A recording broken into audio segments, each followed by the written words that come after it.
Арвин түрүүзэгчтэй MBC News мэдээллийн хөтөлбөрийн 5 гарагийн дугаар эхэлж байна. Мэдээллийн товчхонд анхаарлаа хандуулна. Өлгийн сумын улаан номгийн ямааг үйлдвэр болгохоор ажиллаж байна. Шар усны үеж давтсан айл бүрхүүдийг нүүлгэн шилжүүлэх арга хэмжээ авлаа. Нархан урдгуул цэцэрлэгээс бяцхан даамчин тэмцээн зохион байгууллаа. Сургууль цэцэрлэгийн эмч нар сургалтанд хамрагдлаа. 4-р сарын 1-нд наран булаг завхнаас мандах нар нийтийн өдөрчлөг цэнгэн болно. Манай аймагт баруун бүсийн сургуулийн өмнөх боловсрол бага боловсролын багш нарын 5 жилийн үндсэн сургалт зохион байгуулагдаж байна. Эдгэр болон бусад мэдээллийн дэлгэрэнгүй анхаарлаа хандуулна. Эхний мэдээг танилцуулъя. Өлгийн улаан номгийн ямааг үйлдвэр болгох ажил 2 дахь жилдээ үргэлжилж байна. Одоогоор шаардлагатай судалгаа шинжилгээний ажил дуусаж байгаа бөгөөд бүх судалгаа шинжилгээний хариу дүгнэлтүүдийг нэгтгэн үйлдвэрийн тодорхойлт бичих ажлаа эхлүүлээд байна.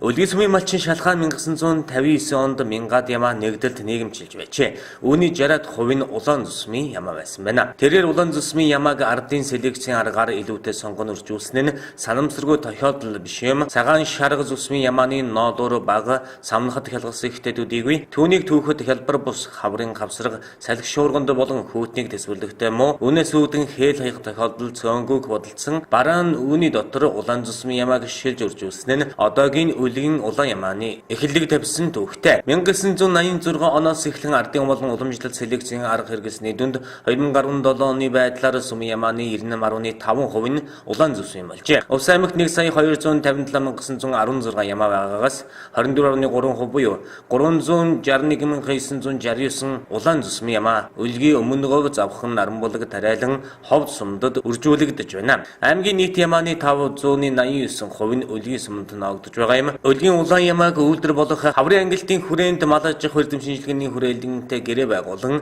мал аж ахуй эрдэм шинжилгээний хүрээлэнгийн эрдэмтэн нарийн бичгийн дарга доктор Наран Туяа, тус хүрээлэнгийн магистр Сэргэлэн, аймгийн цөмсөр үржлийн төвийн дарга төгс жаргал, аймгийн хүнсгөдөө чухал газар мэргэжлийн элдийн газрын мал үржлийн хяналтын байцаагч Балжинэм нартай хамтран зохион байгуулж ямаанд хэмжилт хийж ноодорын гарц тодорхойлж ноодорын дээж авна мал аж ахуй эрдэм шинжилгээний хүрээлэнгийн ноодор судлалын лабораторид шинжилүүлжээ. Мөн сүүний гарцыг сайлын ихэнх үе, сайлын дунд үе, сайлын ширгэх үе гэсэн 3 удаагийн давталтайгаар тодорхойлж тус бүртэн дээж авна аймгийн хүнсгөдөө чухал газрын ариун цэврийн лаборатори болон хүнсний технологийн дээд сургуулийн итгэмжлэгдсэн лаборатори тус шинжилүүлсэн байна. Наврын ангилтын хүрээнд мөн дээрх байгууллагууд мэргэжилтнүүдтэй хамтран зохион байгуулсан ба энэ үед хаврын ангилтанд орсон ямаануудтай дахин хэмжилт хийсэн ба ямааны нэрдлэгийн гарцыг тодорхойлж мах арьсны дээжийг хүнсний технологийн дээд сургуулийн итгэмжлэгдсэн лабораторид шинжилүүлжээ. Ингэснээр мах сүүний шинжилгээ нь мах сүүнд агуулгадах ерөнхий эрдэс бодисын төвшөнд болон амин хүчлүүдийн төвшөнд нь шинжилсэн байна. Мөн ерөнхий болон сорилын биологийн хүрээлэнтэй хамтран ажиллах гэрээ байгуулан тус хүрээлэнгийн доктор Цэнцэрүн, магистр Ариун Туул нар мөн Орчуудын улсын лабораторийн судлаачдын ажлын хэсэгтэй хамтран генетикийн шинжилгээнд популяцийн төвшөнд буюу 50 ямаанаас цусны дээж аван тус лабораторид шинжилүүлсэн байна. Биохимийн шинжилгээг улсын мал эмнэлэг ариун цэврийн төв лабораторид шинжилүүлэн дээрх бүх судалгаа шинжилгээний хариу дүгнэлтүүдийг нэгтгэн үйлдвэрийн тодорхойлт бичих ажлаа эхлүүлээд байна. 2016-аас 20 оны засаг даргын үйл ажиллагааны мөрийн хөтөлбөрийн биелэлтэнд тусгагдсан томоохон ажил болох Өлгийн улаан номгийн ямааг үйлдвэр болгох ажлыг бол нэлээд эрчимтэй сүүлийн 2 жил бол явж байна. Энд өнгөрсөн жилээс эхэлж хаврын ангилтуудыг бол хийж, хавар намын ангилтуудыг бол хийж явж байна.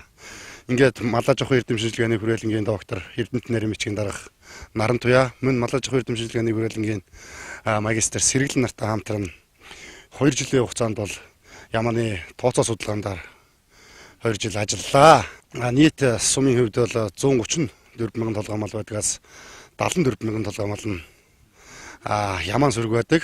Нэгсдээ сүргийн 60 орчим хувийг нь бол эзэлж байна. Энэ ажил нь бол 1996 онд омгоор батлагдсан. 1982 оноос хойш үйлдвэр селекцийн ажлыг хийж явсаар 10 жилийн хугацаанд ууггүй хөдөлмөрсөн үрдүнд омог болон батлагдсан байд юм аа. За ингээд улаан ямааны үйлдвэр селекцийн ажил бол сум ор нутгтаа төдийгүй аймагтаа бол нэлээд өргөн тархсан суурьсан байдаг.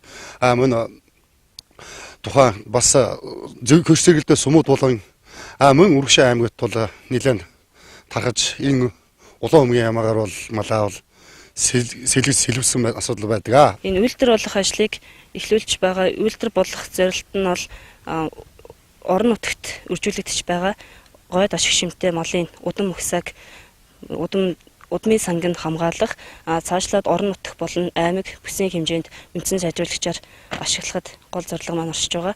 Ингэснээрээ тухайн малын маань генетик нь цаашлаа батлагтаад удам нь бол хэвээр хадгалагдаж үлдэн гэсэн үг. Ямар нэгэн хольц оруулахгүйгээр хэвээр нь хадгалж үзэх зорилгыг агуулж байгаа. Ямар 9 сард манай дээр Оросын холбооны улсын жилийн генетикийн лабораторийн эрдэмтэд биологийн хүрээлэнтэй хамтарсан ажлын хэсэг ирж ажиллаад ажиллах явцдаа бол генетикийн яман дээр бол генетикийн цусны шинжилгээг авч яг популяцийн түвшинд нь буюу нийт 50 яманаас цус аваад одоо шинжилүүлээд хариу нь бол өнгөрсөн 7 хоногт гараад одоо биднэрт аваад нэгтгэх ажил үлдсэн байгаа. Ингээд нийт бол одоо сая бол бид нэр биохимийн шинжилгээг яг гардаад авч байна. Тэгээ энэ шинжилгээ бол ойрын хугацаанд бол хариу гарчна. Инхээр бид нэр үйлдвэр болоход тавигдах ёстой бүх шаардлагатай шинжилгээнүүдийг бүгдийг нь хийлгээд дуусж байгаа. Одоо бол үрдөнгийн нэгтгэл буюу үйлдвэрийн тодорхойлолт бичиг ажилдаа ороод судалгаа шинжилгээний ажлаа нэгтгэе явж байгаа. Улгийн улаан ямааг үйлдвэр болгосноор улгийн сүм төдийгүй Увс аймгийн нийт малчдын амжиргаанд бодит дэмжлэг болох учиртай юм а.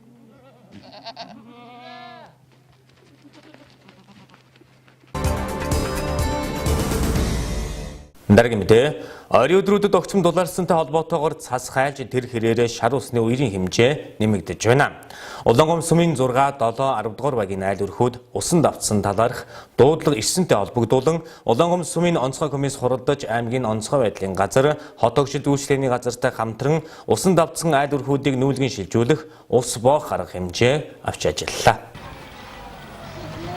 Орчлонгийн хавар болдгоороо болон түүнийгээ дагаад шар усны үер мөн л асуудал дагуулна. Улаангом сумын зүгээс нэгдсэн шар ус зайлуулах совгчлол хийх зайлшгүй шаардлага тулгарч байгаа юм. Үүнээс гадна айл өрхүүд зүүн намрын улирал багтан хашаа хороонд үерийн ус зайлуулах совгчлол хийх, хотгор хэсэгт шороо асгаж тэгшлэх ажлыг хийхгүй байгаа нь жилэрх тусам усан давдах айл өрхүүд нэмэгдэх гол шалтгаан болж байна. Хаврын улирал ирээд ойрын өдрүүд бол маш дулаан өдрүүд үргэлжилж байна.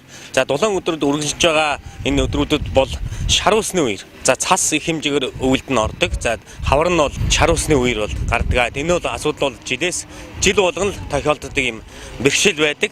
Тэгэхээр өнөөдрийн хэмжээнд Улаангом суманд за 7, 6, 7, за 10 дугаар багийн нутаг дэвсгэрт бол за айлын хашаанууд хэмжээний ус ороо за шар усанд бол айл өрхүүд айлын гэр бол өртөх юм нөхцөл байдал бол үүсээд байна. Тэгэхээр сая бол 6 дугаар баг дээр ажиллаа. Тэгэхээр Улаангом сумын онцгой комисс засваргаар ахуулсан онцгой комисс онцгой байдлын газрын албан хаагчд бол хамтран одоо усанд өртөд байгаа айл өрхүүдийг за усыг нь боох за мөн түнжлэн усанд өртсөн айлыг бол нүүлгэн шилжүүлэх юм үйл ажиллагааг бол зохион байгуулж байна. Тэгэхээр 6 дугаар багийн нэг өрхийг бол зайлшгүй нүүлгэн шилжүүлэх шаардлагатай гэдэг үндслээр бол нүүлгэн шилжүүлж байна. За бусад одоо ус орж байгаа айл өрхүүдийн за тухайн орж байгаа хэсгийг одоо боох одоо хаалт хийх ийм ажлыг бол зохион байгуулна ажиллаж байна. Энэ ард иргэд анхааруулахад дулаан мэдээний улиралд бас энэ хашаа хороо жорлон ойлны нөх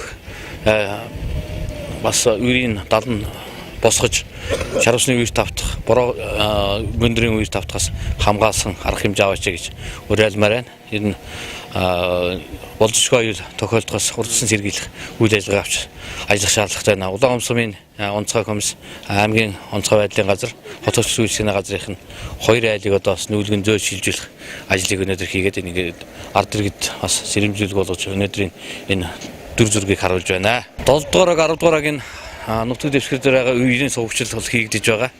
Цаашид бол энэ айл өрхөд бол зөвшөөрлгүй газар бичиж буугач. Одоо 10 дугаагийн яг энэ харж байгаа нутаг дэвсгэрийн энэ өндрийн шугам байна.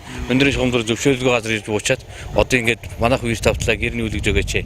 Бас болохгүй байна гэсэн асуудлыг хэлээд байгаа. Цааш Улаангом сумын зүгээс шийдсэн энэ зөвшөөрлгүй газар нүүсэн байгаа айл өрхөдийг нүүлгэн шилжүүлэх, үерийн сувгчлалыг аль болох нэн даруй татах арга хэмжээг авч ажилланаа. Шар усны үеийг давтаад байгаа 10 дугаар багийн айл өрхүүдийн хувьд хоригдсан цэг буюу өндөр хүчлийн шугамын дэргэд зөвшөөрлгүй болсон байгаа юм а. Цаашид Улаангом сумын зүгээс зөвшөөрлгүй буусан айл өрхүүдийг нүүлгэн шилжүүлэх ажлыг зохион байгуулах юм байна. Гамшиг альва эрсдлээс төр иргэний хамгаалах нь зүүн хэрэг боловч иргэд өөрсдийн амнаас эд хөрөнгөө авран хамгаалах нь нэн тэргүүний үүрэг юм а.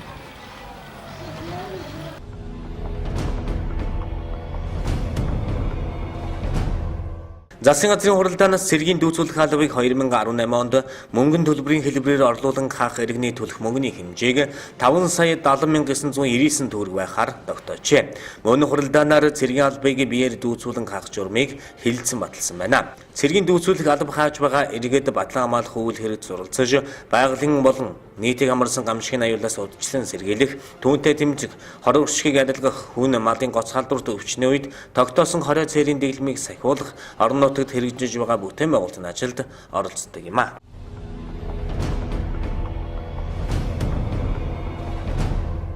Монголын морин спорт уяачдын холбооны тэргүүлэгчдийн хурал өчигдөр боллоо. Хурлаар Дүнжин гаруй 2018 уралдааныг зохион байгуулсан талаар комиссийн даргын мэдээллийг сонсож хариуцлага тоосох асуудлыг хэлцлээ. Дүнжин гаруй 2018 уралдаан холбогдох дүрм журмыг зөрчсөн зохион байгуулалт эмгцэгц муу болсон гэж хурлаас төгөжжээ. Түүнчлэн иргэд олон нийтийн болон тэргүүлэгчдийн санал шүүмжлэлд үндэслэн дүрм журм зөрчсөн уяачдын цолыг хураах, морь уралдуулах эрхийг тодорхой хугацаагаар хасах хүртэл арга хэмжээ авах санал дэвшүүлж уяачдын ёс зүйг чанд сахиулах нь зүйтэй гэж үзсэн байна. Монголын морин спорт уяачдын холбооны ерөнхийлөгч инх болдог хэдийгээр уг хуралдааныг зохион байгуулахад оролцоогүй ч үүссэн нөхцөл байдалд уялдуулан хариуцлага хүлээж холбооны ерөнхийлөгчийн албан тушаалаас чөлөөлөгдөх хүсэлт гаргасныг тэргүүлэгчид хүлээн авлаа. Холбооны ерөнхий нарийн бичгийн даргас хэрэглэн мөн чөлөөлөгдөх хүсэлт гаргасныг морин спорт уяачдын холбооны ээлжид их хурал хүртэл төр хойшлуулах нь зүйтэй гэж үзсэн байна. Тэргүүлэгчдийн хурлаас Монголын морин спорт уяачдын холбооны ээлжид 7 дугаар их хурлыг 2018 оны 5 дугаар сард хуралдуулахаар тогтсон байна. Их хурлаар Монголын морин спорт уяачдын холбооны одоогийн тэргүүлэгчид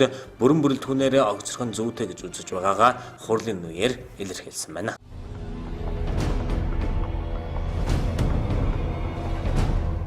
Засгийн газрын тогтоолоор батлагдсан гамшигын аюулын тухай зарлан мэдээллийн дохио дамжуулах журам зааснаар жил бүрийн 3 дугаар сарын 4 дахь 7 хоногийн пүрэв гарагийн 16 цагт улс орон даяар гамшигын аюулын тухай зарлан мэдээллийн дохиогоор ажиллах дадлага сургууль хийж бэлэн байдлыг ханган ажиллана гэж заасан байдаг. Энэ жил 3 дугаар сарын 29-ний өдрийн 16 цагт орон даяар гамшигын аюулын тухай зарлан мэдээллийн дохиогоор ажиллах дадлага сургуулийг зохион байгуулна. Монгол улс төр тусмаа Улаанбаатар хотын газар хөдлөлтийн идэвхтэй бүсэд оршдог учраас иргэд өөрсдийгөө болон гэр бүл ойр дотны хүмүүсээ авран хамгаалах, бусдад туслах мэдлэг чадварыг эзэмшсэн байх нь чухал юм а. Газрын хөдлөлт болон томоохон хэмжээний аюулт үзэгдэл осол тохиолдоход хэрэгжүүлэх өрхийн төлөвлөгөө гэр бүлээрээ хамтран боловсруулж гаргасан төлөвлөгөөгөө энэхүү дадлага сургуулийн үеэр туршиж тодотгох, өрх гэрийн бэлтгэл бэлэн байдлыг дээшлүүлэх ач холбогдолтой юм а. Онцгой байдлын ерөнхий газрын гамшигын шуурхай удирдлага зарлан мэдээллийн төвөөс улс орон даяар зарлан мэдээллийн дохиог 3 удаа дамжуулснаар иргэд нэгдсэн зохион байгуулалтад орж дадлага сургуульд оролцох юм а.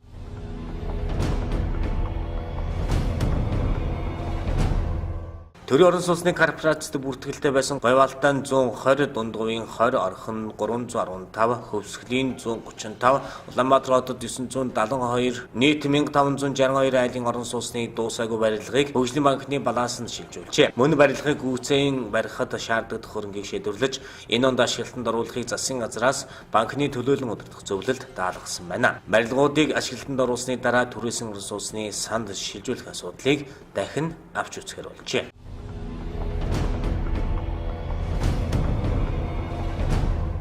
Канадын иргэн Чарли Лагерд 18 насны төрсөн өдрөөр суглааны супер шагналын эзэн болжээ. Охин ялагч болсноор 2 сонголт гарч ирсэн бөгөөд эхнийх нь нэг удаа $780,000 тэнцэх хэмжээний мөнгөн шагнал авах эсвэл насан туршдаа 7 хоногор $1,000 авах санал байжээ. Санхүүгийн зөвлөгтэйгээ ярилцаж үзсний үндсэн дээр охин татваргүй гэдгээр нь 7 хоногор $1,000 авах эрхийг нь сонгосон байна. Тухайн суглааг зохион байгуулсан компани төлөөлөгч Патрис Лави залуу хадагтай хувьд татвар төлөх учраас жилд $100,000 цалинтай хүн шиг амьдрахаар болж байна. Амьдрал ингэж эхлэн гэдэг тун сайхан явдал юм гэжээ. Охин шагналын мөнгөө аялал зарцуулж боловсролтой хөрөнгө оруулахад төлөвлөсөн бөгөөд би мэргэжлийн гэрэл зурагч болохыг хүсдэг. Миний хамгийн том мөрөөдөл National Geographic-т миний бүтээл хэвлэгдэх юм гэсэн байна.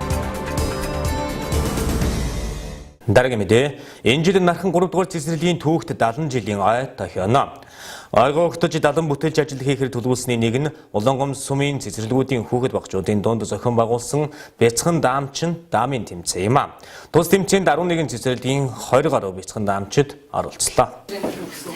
Нархан 3 дугаар цэцэрлэгийн 70 жилийн энэ онд тохино. Түүхт ойгоо хөхтөн тус цэцэрлэгээс 70 бүтээлч ажил хийхээр төлөвлөжээ.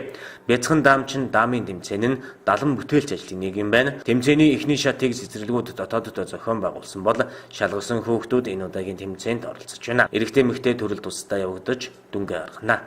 70 бүтээлч ажиллаараа дандаа хүүхдүүдийнхээ оюуны хөгжлийг дэмжсэн ийм ажлуудыг одоо зохион байгуулж байгаа. За үүний нэг нь бол өнөөдрийн зохион байгуулж байгаа даамны тэмцээн байгаа. Энэ даамны тэмцээнээр болохоор зэрэг одоо 1-р шатын бүх цэцэрлэгүүд өөрсдийнхээ цэцэрлэг дээрээ зохион байгуулсан байгаа. Ингээ 2-р шатыг нь болохоор манай 3-р цэцэрлэг дээр ингээ зохион байгуулагдаж байгаамаа. За энэ зохион байгуулж байгаа энэ даамны тэмцээн маань одоо хүүхдээс ямар нэгэн мандат юм уу гэж авахгүй байгаа. Ингээ цэцэрлэгээсээ ингээ бүхэл зүйлийг цэцэрлэгээс дааж байгаа. Энд болохоор дурсамж, өргөмжлөл, тэгээд алт мөнгө, хүрэл медальтай. За тэгээ хүүхэд болгондоо бас ингээд бэлэг дурсгалын зүйлүүдийг ингээд гардуулах байгаамаа. Одоо өнөөдрийн оролцож байгаа хүүхдүүдтэй бүгд нь амжилт хүсье. Хэдэн тамирч оролцож байна? Хэдэн даамчин? 11 цэцэрлэгээс нэг эрэгтэй, нэг эмэгтэй 22 даамч оролцож. Тэгээ эрэгтэй тусдаа, эмэгтэй тусдаа тэмцээн явагдана. Хоёр агуур төрнө гэсэн үг. Нархан 3 дугаар цэцэрлэгээс зохион байгуулах 70 бүтээлч ажил нь бүгд хүүхдүүдийн оюун ухаанд хөрөнгө оруулалт хийсэн ажил байх юм а. Дараагийн мэдээ хүүхдүүдэд анхан шатны эмнэлгийн тусламж үйлчилгээ үзүүлдэг эмч бол сургууль цэцэрлэгийн эмч нар юм а. Тэгвэл аймгийн эрүүл мэндийн газар нэгдсэн эмнэлэгтэй хамтран сургууль цэцэрлэгийн эмч нарыг сургалтанд хамруулж чадварчууллаа. Чадварчуулах сургалтаар хүүхэд өсвөр үеийнхэнд хэрхэн эрүүл зан үйлийг төлөвшүүлэх, хэрхэн урьдчилан сэргийлэх талаарх мэдлэгийг олгож байна. Түүнчлэн сургууль цэцэрлэгийн эмч нар нийгмийн ажилтнуудтай хэрхэн уялдаа холбоотой ажиллах, уялдаа холбоотой ажилласнаар хүрэх үр дүнгийн талаар мэдээлэл өглөө. Сургалтанд болохоор эрүүл мэндийн газрын мэрэгчлэтнүүд тэгээд боловсрол соёл урлагийн газрын мэрэгчлэтнүүд хамтран зохион байгуулж байна. Мөн нэгдсэн эмнэлгийн чих хамар хоолой эмч, харшлын эмчнүүд хүүхдийн эмч гэсэн чиглэлээр мэдээллүүдээ өгч байгаа. Тэгээд 0-5 нас 6-аас 18 насны хүүхдүүдийн эрүүл мэндийн тусламж үйлчилгээг цаашид одоо сум тийм ээ сургууль цэцэрлэгтээ яаж хүрэх чиглэлээр ингэж сумын эрүүл мэндийн нийгмийн ажилтнууд хамтарч ажиллах тийм чиглэлийг барьж сургалтаа явуулж байна. Сургууль цэцэрлэгийн эмчнэр маань 2 байгууллага тийм 2 боловсрал эрүүл мэнд гэсэн 2 байгууллагын дунд бас ингээд орхигдоод явагдаад байдаг. Тэгэхээр мэрэгжил арга зүйн бас дээшлүүлэхтэй зөвлөн туслах чиглэлээр эмчнэраа бас чадваржуулъя. Шинээр бэлтгэгдэж байгаа эмчнэраа бас бэлгийн болон нөхөрч эрүүл мэндийн чиглэлээр өсвөр үеийнхэнд яаж одоо мэдээлэл өгөх, зөвлөгөө өгөх тийм ээ урьдчилан сэргээлт ялангуяа өсвөр насны хүүхдүүдийн дунд тулгамдаад байгаа асуудлууд тийм ээ охидын жирэмслэл, төрөлт, за тэгээд залуучуудын дунд эдийн замаар дамжих халдвар төвчин нийт халдвар төвчний 50-60% эзэлж байгаа учраас энэ чиглэлээр одоо өсвөр үеийнхэнд яаж одоо тусламж үйлчилгээгээ хүргэх үү, эрт илрүүлэлт, урьдчилан сэргийлэх ажлыг одоо зохион байгуулах ажлыг одоо төлөвлөгөө хийгээч гэдэг ийм хамтын уялдаа холбоог сайжруулах чиглэлээр сургалтаа зохион байгуулж байна. Сургалтын суусан эмчнэр цаашид хүүхдэд хүргэх эрүүл мэндийн тусламж үйлчилгээг сайжруулахад юун дээр анхаарах шаардлагатайг мэдж авлаа. Дараагийн мэдээ 4-р сарын 1-нд инэдмийн баярын өдөр Завхан Наранбулаг сумдын соёлын төвүүд хамтарсан Наранбулаг Завханаас мандах нар нийтийн үдшийн цэнгүүнийг аймгийн бүх өргөнд зохион байгуулах юм байна. Энэхүү цэнгүүнд Наранбулаг Завхан сумдын уугуул иргэд улаангомчууд та бүхнийг хүрэлцэн ирэхийг уриаллаа. Наранбулаг Завхан сумдын соёлын төвүүдийн нэрэмжит дуулцгай, инээцгээ, бүжгэлцгээ, дурсамжаа сэргээцгээ урайтай Завхан Наранбулагаас мандах нар нийтийн үдшилэг цэнгүүн 4-р сарын 1-ний 19 цагаас аймгийн бүхэн өргөөнд зохион байгуулагдана. Үдшилэг цэнгүүнд Завхан Наранбулаг сумдын соёлын төвийн уран бүтээлчдээс гадна соёлын авьяас зүтгэлтийн яруу найрагч Норуу, залуу яруу найрагч бол Монгол улсын соёлын тэргүүний ажилтан дуучин болор болон чөлөөт уран бүтээлчид оролцож уран бүтээлийнхээ дээжээс өргөн барина. Цэнгүүний үеэр онгооны тэмцээн болон бүжгийн тэмцээн явагдахаас гадна 18 настай тодруулж ивент идэвхжтийн бэлгийг гардуулна. За ингэ улсын аймагт анхудаага улсын аймгийн Наранбулаг сум Завхан сумаас инээдэн баярыг өгтөж Наранбулаг Завхан сумаас мандах нар нийтийн үдшил цэнгүүний зохион байгуулах байна. Энэ бол одоо 18 сумаас анх зохион байгуулж байгаа гэдэг онцлог. Энэ үдшил цэнгүүний одоо бүх нийтийг хамруулж байгаа гэдгээр хөдөө олон улсын соёлыг одоо яг хөрс орноор яаж явуулгийг улсын аймагт одоо сурталчлах, таниулах, хөдөө орон нутгаас сурталчлах бас зах зээлд одоо өөрийгөө таниулах юм үднэс явагдаж байгаа. Тэгээд үйл ажиллагааны орлогоо төлөвлөж байгаа алхам алхам юм аа. Тэгээд нөхөө үзэлт цэнгүүнд манай наран болгох сум завхан сумын соёлын төвийн уран бүтээлчид Улаанбаатар хотроос дуучин болор зэрэгтэй уран бүтээлчид бас асан шүгийн ганцны жүжигчид ирэхээр онцлог юм.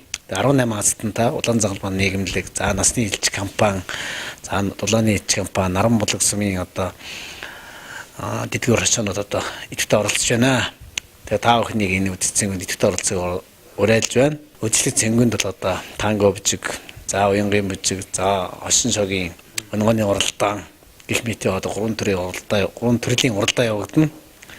Тэгээ та бүхний иргэд хөдөлмөртийг өргөн болноороо оролцохыг уриалж байна. Наран болгох сум завхан сумаас одоо хамтраад бүхий өргөнд 4 сарын 1-нд 19 цагаас манай хоёр сумын соёлын төвийн уран бүтээлчд ажилчид хамтраад дуулцгай, бүжигэлцгээе, инээцгээе гэсэн ийм одоо уриатаа, ийм одоо тоглолт биш, концерт биш, энэ бол үдшилэг цэнгүү. Ерөөсөө л суманд бол үдшилэг цэнгүү ер нь дийлэнх явагддаг, иргэд бол бүжиглэх, тийм ээ, цэнгэх ийм одоо сонирхол их байдаг. Тийм учраас тэр сумын одоо тэр дотоод явагддаг тэр урлаг соёлын үйл ажиллагааг аймгийн төвд өхийн өргөөнд энэ аймгийн иргэдэд бас үзүүлье гэсэн ийм одоо зорилготойгоор ингэж явуулж байгаа. Тэгээ бүхий өргөний кассаар бол одоо манай плед зарагдаж байгаа. За дээр нь бол одоо энэ гэр орлын бонжуур дэлгүүр, алтчин дэлгүүр, бор залаа дэлгүүр энэ төргээд энэ одоо олон дэлгүүрүүдээр бол плед зарагдаж байгаа. Тэгээ одоо Ус аймгийн улаангомд суугаа, завханчууд, наран болгочууд, Увс аймгийн нийт иргэд хөдөлмөрчд, албан байгууллагууд, тийм ээ, төрийн албан хаагчид, тэгээ одоо мэрэгжил нэгт одоо багш нар, адилчид бүх хүмүүсийг одоо энд хөрөлцөн гэж нэг орой наран болгох сум, завхан сумтай хамтарч нэгэн орой сайхан бүжиглэж, дуулаж, инээцгээж, инээдмийн баяраа маш сайхан тэмдэглээрэй гэдгийг уриалъя. Билетийг бүхий өргөний кассар болон бонжуур, баруун зам, алтчин, бор залаа дэлгүүрүүдээр худалдаалж байна. 18 сумаас анхудаа зохион байгуулж байгаагаараа онцлогтой юм. Ажлынхаа алжаал ядаргааг тайлахыг хүссэн хүмүүр завхан наран булгаас мандахнаар нийтийн үдшилэг цэнгүүнд хүрэлцэн очиж, бүжиглэж, дуулж, инээж баясаж нэгэн өдшийг өнгөрөөх боломжтой юм. Сумын клубын бүжигээ санаж байгаа хүмүүсийн тусламжийг мөн энэ үеэр сэргээж өгнө. Дараагийн мэдээ, манай аймагт баруун бүсийн 5 дахь хичээлдээ ажиллаж байгаа сургуулийн өмнөх боловсрол болон бага боловсролын багш нарын үндсэн сургалт зохион байгуулагдаж байна. Тус сургалтыг багшийн мэргэжил дээшлүүлэх институт, аймгийн боловсрол соёлын урлагийн газартай хамтран зохион байгуулж байна. Багшийн мэргэжил дээшлүүлэх институт, аймгийн боловсрол соёлын урлагийн газартай хамтран 5 дахь хичээлдээ ажиллаж байгаа баруун бүсийн сургуулийн өмнөх боловсрол, бага боловсролын багш нарын үндсэн сургалтыг энэ сарын 26-наас 30-ны хооронд зохион байгуулж байна. Бага ангийн багш нарт монгол хэлний хичээлийн агуулга арга зүй, математик, хүн нийгмийн хичээлийн онлын мэдлэг өгч байгаа бол зэзэрлийн багш нарт практик дадлага суурилсан сургалтыг явуулж байна. За бага боловсролын багш нарын баруун аймагуудын үндэсний 5 жилийн сургалт Увс аймагт зохион байгуулагдаж байна. Бид нэр 10 жилийн сургалтыг бас 1 сард Увс аймагт зохион байгуулсан. Тэгээд нийтдээ бол бага ангийн 58 багш оролцох ёстой, өнөөдрийн байдлаар 52 багш оролцож байна. Тэгээд энэ сургалтыг багшийн мэргэжил дээшлүүлэх институт, Увс аймгийн боловсрол соёлын урлагийн газар хамтран зохион байгуулж байгаа. За 5 жилийн үндсэн сургалт нь ямар ирсэн багш нар одоо юу сурч мэдж байгааг гэвэл монгол хэлний хичээлийн агуулга арга зүй, математикийн хичээл, хүн нийгэм, хүн байгаль ухааны хичээлийн одоо онлын мэдлэгээ дээшлүүлж арга зүйгээсээ суралцж байгаа. Минь одоо мэдээлэл технологийн харилцааны боловсрол буюу цахим хичээлийг бас одоо энэ багш нарт орж байгаа. За миний хүрээнд одоо Увс аймгийн бас туршлагатай одоо зөвлөх багш нар бас сургалтыг зохион байгуулж байна. Бид нар бас 1-р ангид уншиж сургаж байгаа арга туршлагаа бас хуваалцсан. Мөн одоо Монгол Улсын зөвлөх багш Янжмаа маань анги удирдах урлагийн талаар одоо маргааш бас энэ багш нарт хичээл зохион байгуулсан. Мөн бид нар бас энэ сургалт нь хамгийн гол нь бол сурхаасаа гадна туршлага хуваалцах ийм үйл явцыг бас зохион байгуулж өчигдөр бид нар бас аймгийн хэмжээний бага ангийн багш нар, заах аргын нэгдлийн ахлагч нартай багшийн мэргэжил дээшлэх институтын байгалийн харилцан мэргэжилтэн, даваагүй мэргэжилтэнгээс бас одоо 4 цагийн сургалтыг авсан. Энэ сургалтын бол 4-5 дахь ангийн байгалийн ухааны хичээлийг одоо багшид заахад одоо хүндрэлтэй байдаг онлын одоо мэдлэгийг дээшлүүлэх, мөн одоо туршилтыг яаж хийх талаар одоо тийм маш сайхан сургалтыг бас биднэрт бас үн төлбөргөө өгсөн. За энэ сарын 26-наас 30-ны өдрүүдэд хутулбар 1-р сургууль дээр баруун бүсийн сургуулийн өмнөх боловсрол болон бага боловсролын 130 гаруй багшийг хамруулсан үндсэн сургалт зохион байгуулагдаж байна. Энэхүү сургалтыг багшийн мэргэжлийн дэвшлүүлэх институтын сургуулийн өмнөх боловсрол хариуцсан мэргэжлэнүүд болон боловсрол соёл урлагийн газар цэцэрлэгийн арга зүйч нар хөгжмийн багш нар маань хамтран гэж баг болж өдөртөн зохион байгуулж явуулж байна. Үүнээс гадна бас бид нар аймгийн төвийн 50 гаруй багш нартай энэхүү сургалтыг нэг өдрийн сургалтыг зохион байгуулж ажиллаж байна. За сургалтаар багш нар маань сургалтын хөтөлбөр төлөвлөлтийг боловсруулах арга зүйд суралцж байна. Мөн сэдвийн боловсруулалтыг хүүхдийн хөгжлийг дэмжсэн тэр арга зүйн сургалтыг яаж хэрхэн зохион байгуулах талаар багш нар маань яг цэцэрлэгээрээ баг болон ажиллаж энэ сургалтыг маш үр дүнтэйгээр зохион байгуулж байна.